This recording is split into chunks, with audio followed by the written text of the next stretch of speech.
సుబ్బారెడ్డి అనే వ్యక్తి సుబ్బారెడ్డికి ఒక కనిపించలేదు. సుబ్బారెడ్డికి కొన్ని ఆర్థికపరమైన సమస్యలు ఉన్నాయి. అతను సిటీలేసి చాలా మందికి అప్పులై ఉన్నాడు. అప్పులు కట్టలేక ఉన్న పరిస్థితుల్లో సుబ్బారెడ్డి యొక్క ఇల్లు గతంలో లక్ష్మీప్రసన్న అనే ఆవిడకి ఆకట్టుకోవడం జరిగింది. సుబ్బారెడ్డి యొక్క ఇల్లు కూడా వాళ్ళ భార్య సునీత సునీత ఒక అగ్రిమెంట్ చేసి లక్ష్మీప్రసన్నకి అమ్మినట్టుగా ఒక డాక్యుమెంట్ ఉన్నది.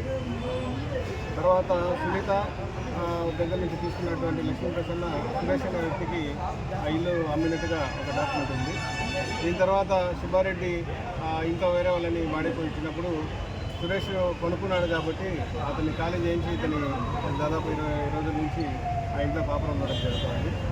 ఈ సుబ్బారెడ్డికి అప్పులు ఎక్కువ అయ్యి కట్టలేని పరిస్థితుల్లో ఏదో విధంగా ఆ ఇల్లు అమ్మి డబ్బులు కట్టాలనే ఉద్దేశంతో ఈరోజు సుబ్బారెడ్డి, తర్వాత విజయరెడ్డి, ఇంకా కొంతమంది సురేష్ వాళ్ళ ఇంటి దగ్గరికి వెళ్ళడం జరిగింది.